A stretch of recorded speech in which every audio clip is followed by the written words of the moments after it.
श्री उमा महेश्वराय नमः। ओम श्री विष्णवे नमः। मैं हूँ वामिका और आप सभी को चैत्र पूर्णिमा की हार्दिक शुभकामनाएं। आज की इस वीडियो में आप सुनेंगे चैत्र पूर्णिमा की व्रत कथा और हनुमान जन्मोत्सव की कथा और आरती। अब सुनिए 32वीं पूर्णिमा की व्रत कथा।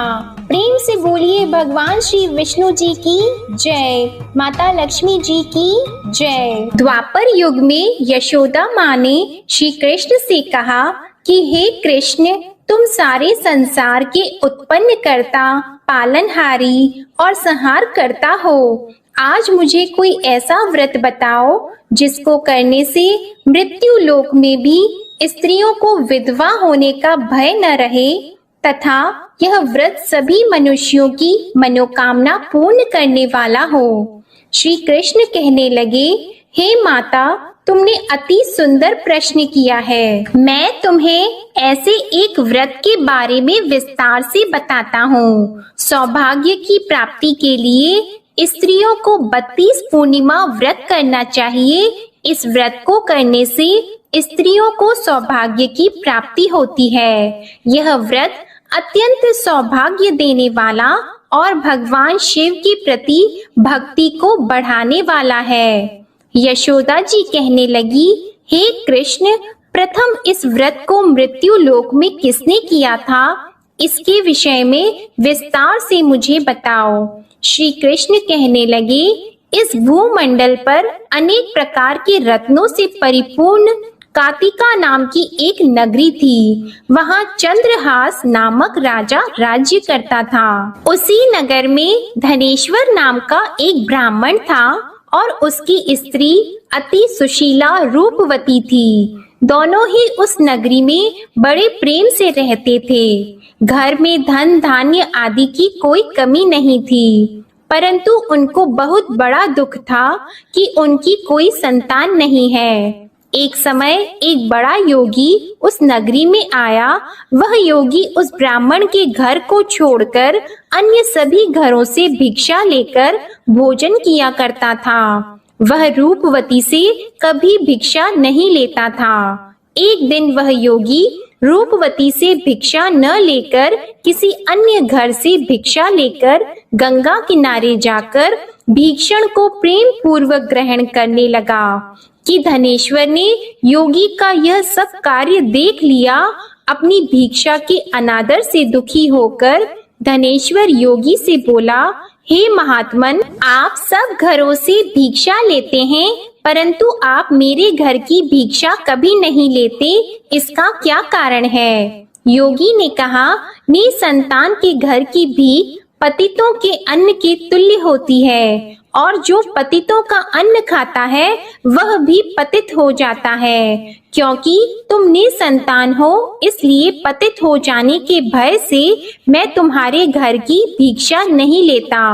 धनेश्वर योगी की यह बात सुनकर बहुत दुखी हुआ और हाथ जोड़कर योगी के पैरों में गिर गया और कहने लगा, हे महाराज, यदि ऐसा है तो आप पुत्र प्राप्ति का उपाय बताइए। आप सर्वज्ञानी हैं, मुझ पर कृपा कीजिए। हे भगवान, मेरे घर में धन की कोई कमी नहीं है, परंतु मैं पुत्र न होने के कारण अत्यंत दुखी हूँ। आप मेरे इस दुख का हरण करें, आप सामर्थ्यवान हैं। यह सुनकर योगी कहने लगा, हे ब्राह्मण, तुम चंडी की आराधना करो। घर आकर उसने अपनी पत्नी से सब वृतांत कहा और स्वयं तप करने के लिए वन में चला गया। वन में जाकर उसने चंडी की उपासना की और उपवास किए। चंडी ने 16वें दिन उसको स्वप्न में दर्शन दिया और कहा, धनेश्वर,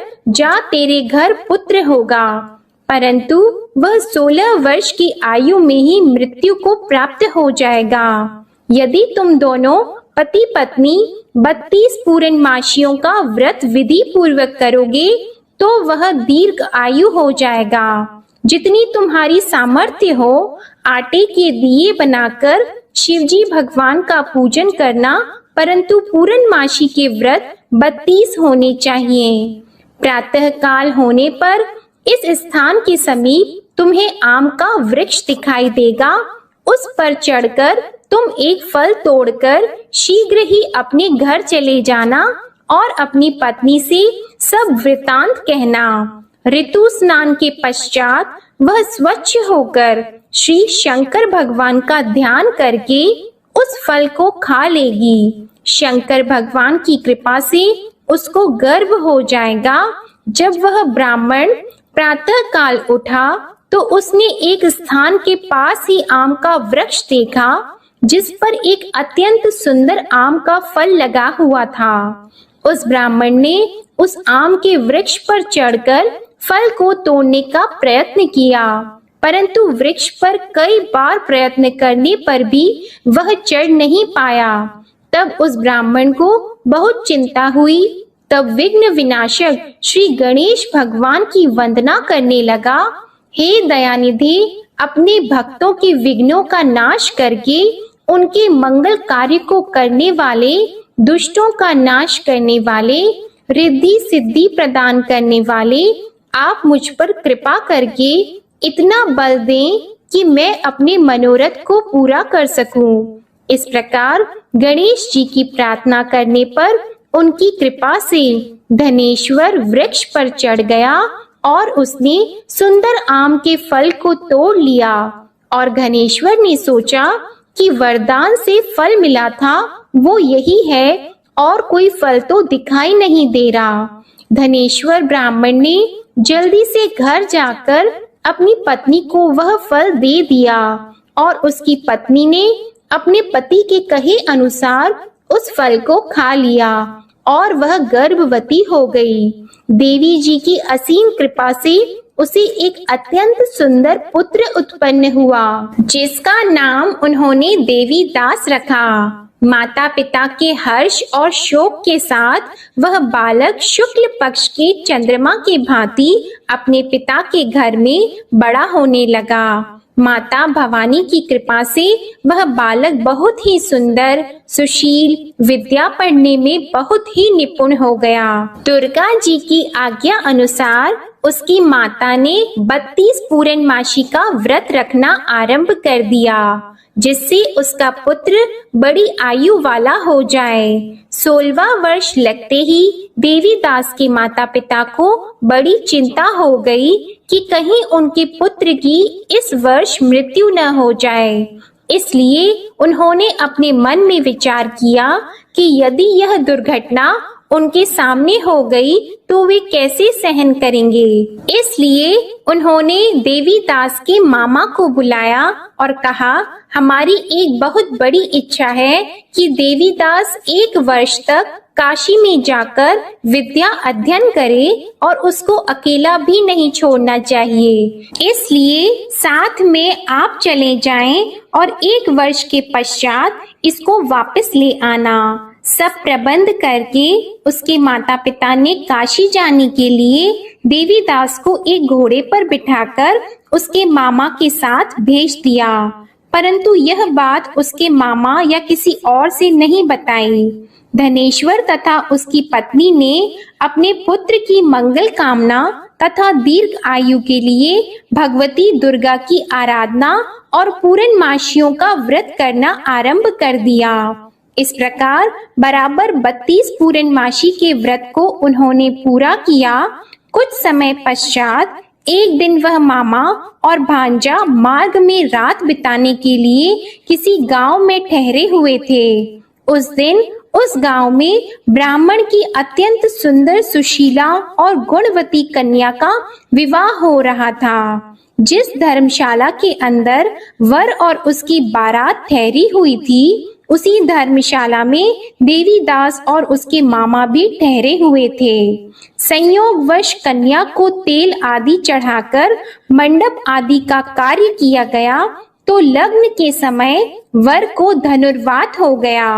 इसलिए वर के पिता ने अपने कुटुंबियों से विमर्श करके निश्चय किया कि यह देवीदास मेरे पुत्र जैसा ही सुंदर है, मैं इसके साथ ही लग्न करवा दूं और बाद में विवाह के अन्य कार्य मेरे लड़के के साथ हो जाएंगे। ऐसा सोचकर देवीदास के मामा से जाकर बोला कि तुम थोड़ी देर के लिए अपना भांजा हमें दे दो, जिससे विवाह के लग्न का सब कार्य सुचारू रूप से हो सके। तब देवीदास का मामा कहने लगा, जो कुछ भी वधू पक्ष से कन्यादान के समय वर को मिले वह सब हमें दे दिया जाए, तो मेरा भांजा इस बारात का दूल्हा बन जाएगा। यह बात वर के पिता ने स्वीकार कर लेने पर उसने अपना भांजा वर बनने के लिए भेज दिया और उसके साथ सब विवाह कार्य विधि पूर्वक संपन्न हो गए। पत्नी के साथ वह भोजन करने के पश्चात बहुत उदासीन और दुखी हो गया। उसने सब बातें जो वर के पिता और उसके मामा में हुई थी लड़की को बता दी। तब कन्या कहने लगी कि यह ब्रह्मा विवाह के विपरीत कैसे हो सकता है। देव, ब्राह्मण और अग्नि के सामने मैंने आपको ही अपना पति माना है, इसलिए आप ही मेरे पति हैं। मैं आपकी ही पत्नी रहूंगी, अन्य किसी की नहीं। देवीदास ने कहा, ऐसा मत करिए, क्योंकि मेरी आयु बहुत कम है। मेरे पश्चात आपकी क्या गति होगी, इन बातों को अच्छी तरह विचार कर लो। परंतु वह दृढ़ विचारों वाली लड़की थी। वह बोली, जो आपकी गति होगी वही मेरी गति होगी। प्रातः काल देवीदास ने अपनी पत्नी को 3 नागों से जड़ी हुई एक अंगूठी दी, एक रुमाल दिया और बोला, हे प्रिय, इसे लो और संकेत समझकर स्थिर चित्त हो जाओ। मेरा मरण और जीवन जानने के लिए एक पुष्प वाटिका बना लो। उसमें सुगंधी वाली एक नव मल्लिका लगाओ और उसको प्रतिदिन जल से सींचा करो और आनंद के साथ खेलो कूदो और उत्सव मनाओ। जिस समय और जिस दिन मेरा प्राणात होगा, यह फूल सूख जाएंगे और जब यह फिर से हरे हो जाएं, तो समझ लेना मैं जीवित हूँ। यह बात निश्चय करके समझ लेना, इसमें कोई भी संशय नहीं है। इतना कहकर देवीदास वहां से चला गया और प्रातः काल होते ही वहां पर गाजे बाजे बजने लगे और जिस समय विवाह कार्य समाप्त करने के लिए वर तथा सब बाराती मंडप में आए, तो कन्या ने वर को भली प्रकार से देखकर अपने पिता से कहा, यह मेरा पति नहीं है। मेरा पति वही है जिसके साथ रात्रि में मेरा पाणी ग्रहण हुआ था। इसके साथ मेरा विवाह नहीं हुआ है। यदि यह वही पुरुष है तो बताइए कि मैंने इसको क्या दिया। वधू पक्ष और कन्या पक्ष कन्यादान के समय जो आभूषण आदि दिए गए थे वो दिखाए तथा रात में क्या गुप्त बातें मैंने इनसे कही वह सब सुनाइए। पिता ने उसके कहे अनुसार वर को बुलाया। कन्या की यह सब बातें सुनकर वह कहने लगा, मैं नहीं जानता। इसके पश्चात लज्जित होकर वह वहां से चला गया और सारी बारात भी अपमानित होकर वहां से लौट गई। भगवान श्री कृष्ण बोले, हे माता, इस प्रकार देवीदास काशी विद्या अर्जन के लिए वहां से चले गए और जब कुछ समय बीत गया तो काल से प्रेरित होकर एक सर्प रात्रि के समय उसको डसने के लिए वहां पर आया। उस विषधर के प्रभाव से उसके शयन का स्थान चारों ओर से विष की ज्वाला से विषैला हो गया, परंतु व्रत के प्रभाव से उसको काट नहीं पाया, क्योंकि पहले ही उसकी माता ने 32 पूर्णमासी का व्रत रखा था। इसके बाद मध्याह्न के समय स्वयं काल वहां आया और उसके शरीर से प्राणों को निकालने का प्रयत्न करने लगा, जिससे वह मूर्छित होकर पृथ्वी पर गिर गया। उसी समय माता पार्वती के साथ भगवान शंकर वहां आ गए। उसको मूर्छित दशा में देखकर माता पार्वती जी ने शंकर जी से प्रार्थना की, हे महाराज, इस बालक की माता ने पहले ही 32 पूर्णिमा का व्रत पूरा किया था, जिसके प्रभाव से आप इसको प्राण दान दें। माँ भवानी के कहने पर भक्त वत्सल भगवान शिव जी ने उसको प्राण दान दे दिया। इस व्रत के प्रभाव से काल को भी पीछे हटना पड़ा और देवीदास स्वस्थ होकर बैठ गया। उधर उसकी पत्नी उसके काल की परीक्षा किया करती थी। जब उसने देखा उस पुष्प वाटिका में पुष्प कुछ भी नहीं रहे तो उसको अत्यंत आश्चर्य हुआ, लेकिन जब वह जैसे ही हरी भरी हो गई तो वह जान गई कि अब उसका पति ठीक ठाक है, वह जीवित हो गया है। यह देखकर वह बहुत प्रसन्न हो उठी। अपने पिता से कहने लगी, पिताजी मेरे पति जीवित हैं, आप उनको ढूंढिए। जब 16वां वर्ष व्यतीत हो गया तो देवीदास भी अपने मामा के साथ काशी से चल गया। इधर उसके ससुर उसको ढूंढने के लिए अपने घर से जाने ही वाले थे कि वे दोनों मामा भांजा वहां पर आ गए। उनको आया हुआ देखकर उनके ससुर को बड़ी प्रसन्नता हुई और वह उन्हें अपने घर ले गए। उस समय नगर के निवासी भी वहां इकट्ठे हो गए और सबने निश्चय किया कि अवश्य ही इसी बालक के साथ कन्या का विवाह हुआ था। उस बालक को कन्या ने जब देखा तो पहचान लिया कि यह तो वही है जो संकेत करके गया था। कुछ दिन बाद देवीदास ने अपनी पत्नी और मामा के साथ अपने ससुर के घर से बहुत सारे उपहार लेकर अपने माता पिता के घर गए। अपने गांव के निकट पहुंचने पर कई लोग उसके माता पिता को पहले ही खबर देने चले गए कि तुम्हारा पुत्र देवीदास अपनी पत्नी और मामा के सहित आ रहा है। ऐसा समाचार सुनकर माता पिता को विश्वास नहीं हुआ, परंतु जब और लोगों ने भी आकर यही बात उन्हें बताई तो उनको बड़ा आश्चर्य हुआ। लेकिन थोड़ी देर में देवीदास ने आकर अपने माता पिता के चरणों में अपना सर रखकर प्रणाम किया और उसकी पत्नी ने अपने सास ससुर के चरणों को स्पर्श किया तो माता पिता ने अपने पुत्र और पुत्र वधू को हृदय से लगा लिया और दोनों की आंखों में प्रेम अश्रु बहने लगे। अपने पुत्र और पुत्र वधू के आने की खुशी में धनेश्वर ने बड़ा ही भारी उत्सव किया और ब्राह्मणों को दान दक्षिणा देकर प्रसन्न किया। श्री कृष्ण भगवान कहने लगे, इस प्रकार धनेश्वर 32 पूर्णमासियों के व्रत के प्रभाव से पुत्रवान हो गया। जो भी स्त्रियां 32 पूर्णमासी के व्रत को करती है वे जन्म जन्मांतर में वैधव्य का दुख नहीं भोगती और सदैव सौभाग्यशाली रहती है। व्रत करने वाला चाहे स्त्री हो या पुरुष भगवान शंकर की कृपा से संसार के सकल आनंद भोगकर अंत में आवागमन रहित होकर शिव लोक को प्राप्त होता है। प्रेम से बोलिए श्री लक्ष्मी नारायण भगवान की जय, उमा महेश्वर भगवान की जय। अब सुनिए हनुमान जन्म की कथा।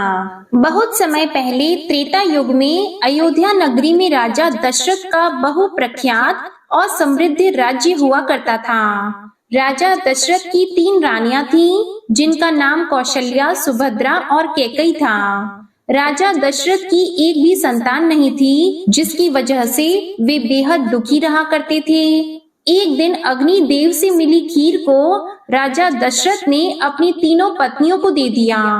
तीनों रानियों ने इस खीर को खाया, लेकिन एक चील ने झपटा मारा और खीर मुंह में लेकर उड़ गया। उड़ते उड़ते वह देवी अंजना के आश्रम पर चला गया। देवी अंजना ऊपर ही देख रही थी कि तभी चील के मुंह से खीर गिरा, जो देवी अंजना के मुंह में चला गया। अनजाने में देवी अंजना वह खीर खा गई।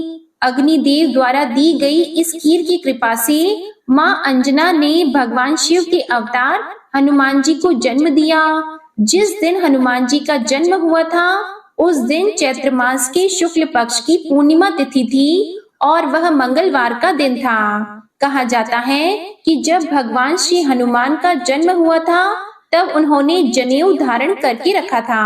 और हनुमान जी भगवान शिव जी के 11वें अवतार हैं। इन्हें अष्ट सिद्धियां और 9 निधियां प्राप्त हैं। इस तरह वानर राज केसरी और माता अंजनी के यहाँ भगवान शिव ने हनुमान जी के रूप में अवतार लिया। इसी कारण इन्हें आंजनाय, केसरी नंदन और पवन पुत्र के नाम से भी जाना जाता है। प्रेम से बोलिए जय श्री राम जय हनुमान। अब सुनिए विष्णु भगवान की आरती। जय जगदीश हरे स्वामी जय जगदीश हरे, भक्त जनों के संकट क्षण में दूर करे। ओम जय जगदीश हरे, जो ध्यावे फल पावे, दुख बिन से मन का सुख संपत्ति घर आवे, कष्ट मिटे तन का।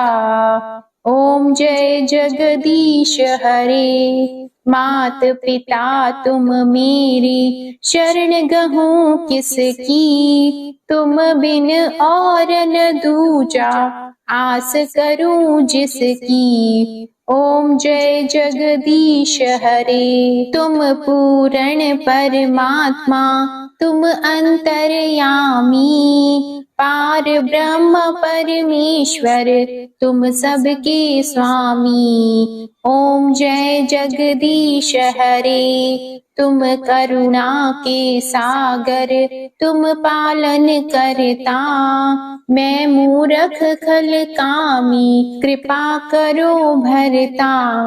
ओम जय जगदीश हरे, तुम हो एक अगोचर सबके प्राणपति, किस विधि मिलूं दयामय तुमको मैं कुमति। ओम जय जगदीश हरे, दीन बंधु दुख हरता तुम ठाकुर मेरे, अपने हाथ उठाओ द्वार पड़ा तेरे। ओम जय जगदीश हरे, विषय विकार मिटाओ पाप हरो देवा, श्रद्धा भक्ति बढ़ाओ संतन की सेवा। ओम जय जगदीश हरे, तन मन धन और संपत्ति सब कुछ है तेरा, तेरा तुझको अर्पण क्या लागे मेरा। ओम जय जगदीश हरे, श्री जगदीश स्वामी जी की आरती जो कोई नर गावे, कहत शिवानंद स्वामी कहत शिवानंद स्वामी, मन वांछित फल पावे। ओम जय जगदीश हरे, जय जगदीश हरे, स्वामी जय जगदीश हरे, भक्त जनों के संकट क्षण में दूर करे। ओम जय जगदीश हरे, ओम जय जगदीश हरे, ओम जय जगदीश हरे। प्रेम से बोलिए भगवान विष्णु जी और माता लक्ष्मी जी की जय। आपको आज की कथा और आरती पसंद आए तो वीडियो को लाइक करिएगा, शेयर करिएगा और कमेंट में भगवान उमा महेश्वर, भगवान श्री लक्ष्मी नारायण जी और हनुमान जी की जय जरूर लिखिएगा और चैनल को भी सब्सक्राइब करिएगा। इसी के साथ आप हमारे चैनल पर श्री सत्यनारायण भगवान की व्रत कथा भी जरूर सुनिएगा। जय भोलेनाथ।